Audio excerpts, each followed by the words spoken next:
do is kill ourselves Crips when all we do is kill Crips. That's why we turn criminals. That's why we turn criminals.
Greetings and welcome back. It's your host, Gabe Morales. Today I'm going to be covering the Hoovers again, but this time we'll be covering some of the individuals and incidents that have occurred in Seattle, Washington.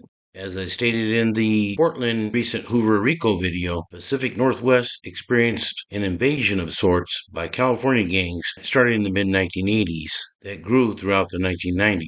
Portland, Tacoma, Seattle, and other parts of the Pacific Northwest then experienced a crime wave never seen before. Drugs absolutely played a crucial role in the expansion of the Crips and Bloods in South Central LA and to other U.S. cities during the 1970s and 80s. And the Pacific Northwest was no exception.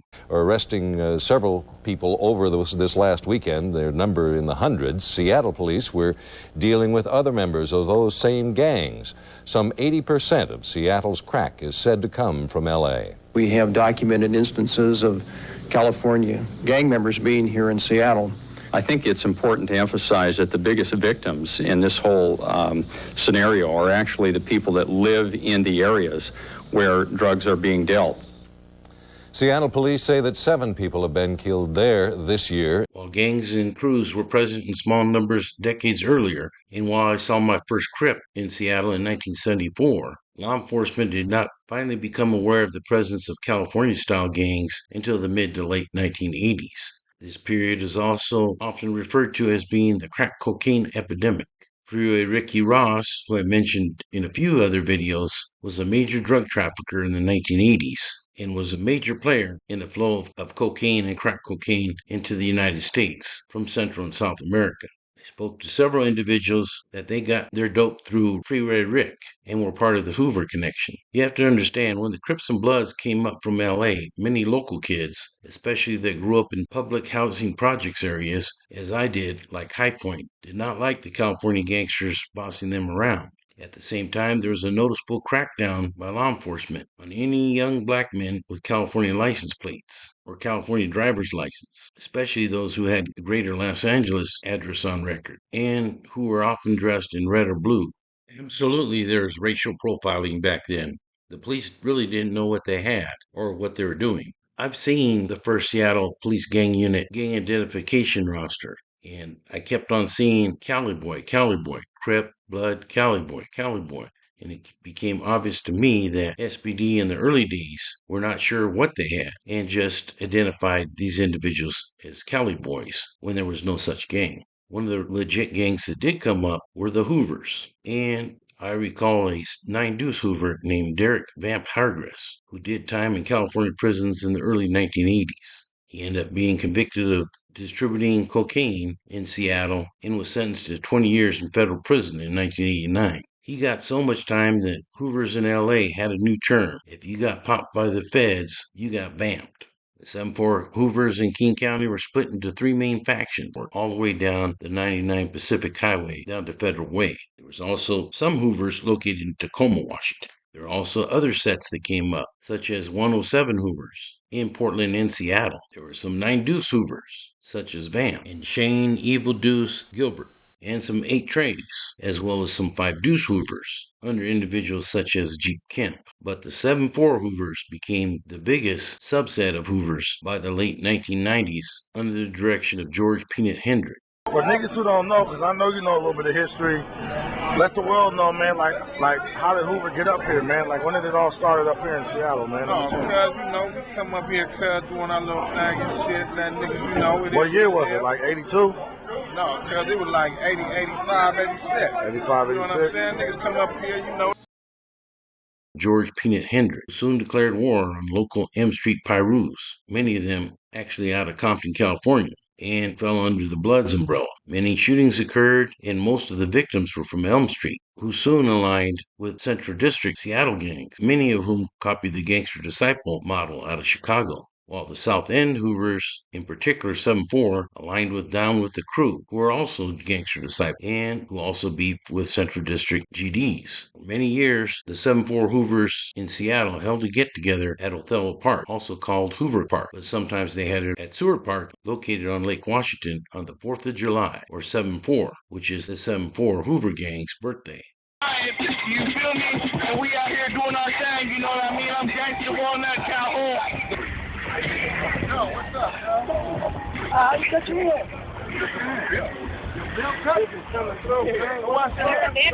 Alright, she bet you got some band-aids.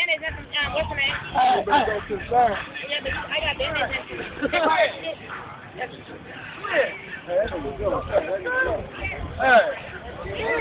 I'm trying to just... No, man. Yeah, man, you know me, man. A-Train, nigga, H-Gang, nigga. Feel me? Yeah, you already know, nigga. It's death to prison. Gun clap rap, nigga. We out here, nigga. We active, nigga. Feel me? The lack, nigga. Northwest lack of respect, nigga. That's all I know, cuz. Yeah. What is up? What's up with it? What are you doing? What's my name?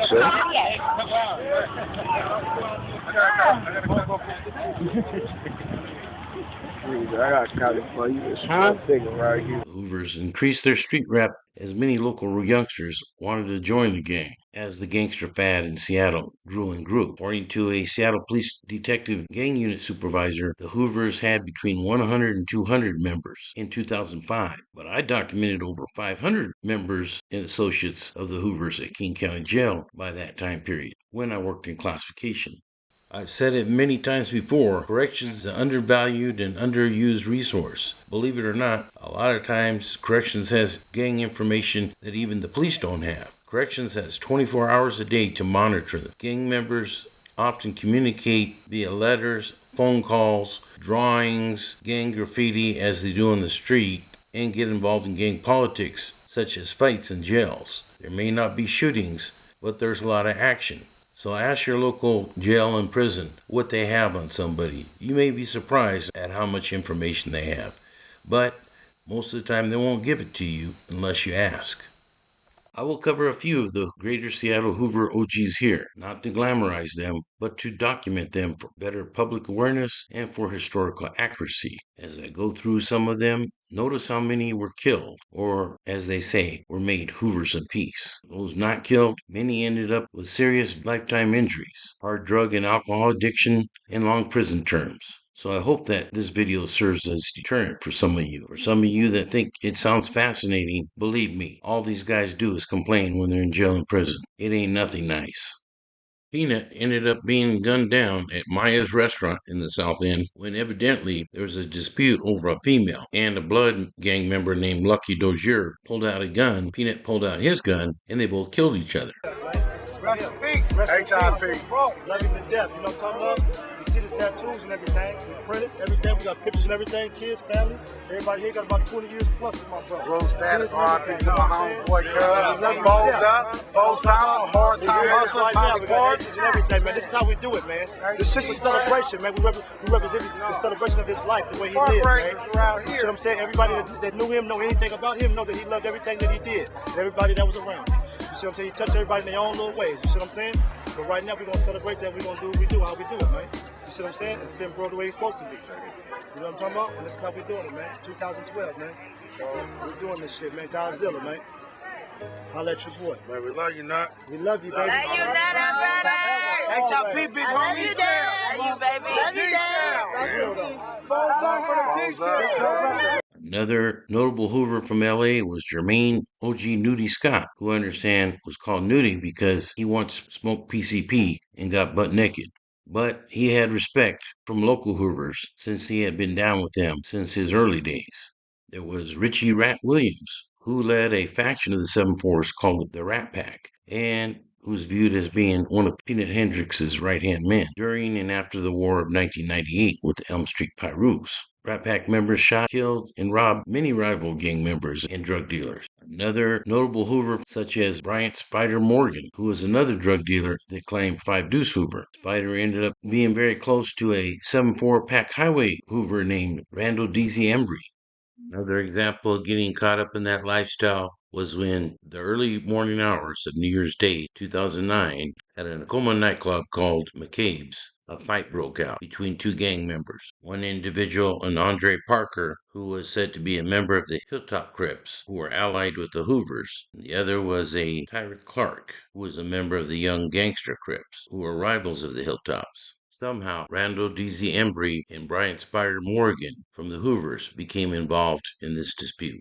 Gunshots erupted, and as a result, all 3, Embry, Morgan, and Parker, were found guilty of homicide and soon appealed the case, stating that the jury had been prejudiced by the introduction of the gang testimony tying the Hilltops and Hoovers together. Marshall Monster Rat Wilson, who was another Hoover who had juice.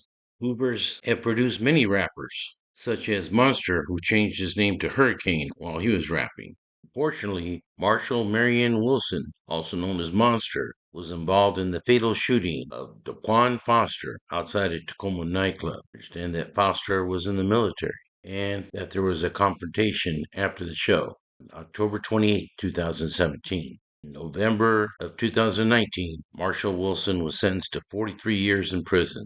In 2021, Wilson appealed his convictions and argued that the prosecutor had committed misconduct during closing arguments by misstating the law on accomplice liability, asking the jury to hold Wilson accountable. Wilson also argued that his trial counsel was ineffective for failing to object to the misconduct. Wilson contended that insufficient evidence supported his convictions and that the trial court improperly denied his motions to appeal. The appeals court then held that the prosecutor did in fact commit prejudicial misconduct and that Wilson had been provided ineffective assistance. The court then reversed Wilson's convictions, and so he is now out of custody. He was very close to Raymond Kilgore from Westside 7-4 Hoovers, aka Little Spoon Calhoun.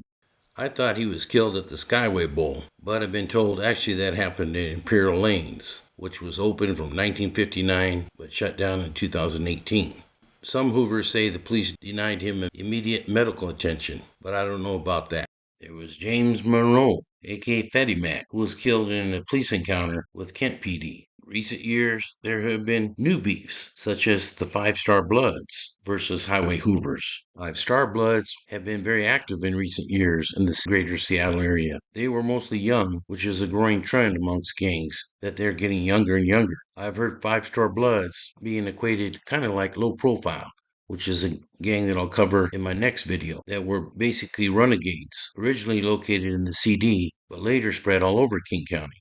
While the 5-Star Bloods had some numbers in the north end of Seattle, they are also spread out throughout greater Seattle, all the way down to Tacoma. In recent years, 3 victims were shot in just one incident, and 1 died.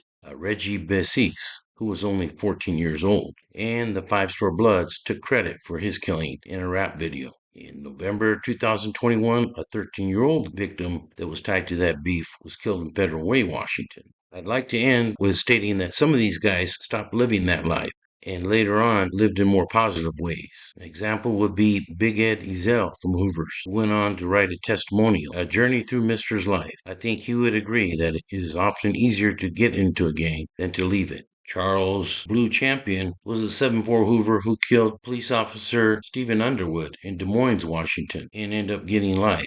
I understand that Champion now runs a gang intervention program in Washington, D.C., and I applaud those who manned up and started taking care of their families and helping our communities and praising God for the blessings they've been given in this life. The Seattle Police Gang Unit continues to do a great job in addressing the gang issues in Seattle, even though they have been cut drastically over the years. Understand they're now under 10 detectives when they had 15 not too long ago back in 2020. Seattle Police Gang Unit continues to work with other agencies in order to cut down on violence in the area. You can find more information about the Seattle, Washington, Hoovers, and many other gangs in my book, Gangster's Paradise, Gangs in the Pacific Northwest. With that, this is Gabe Morales signing off for Gangsters, Cops, and Politicians.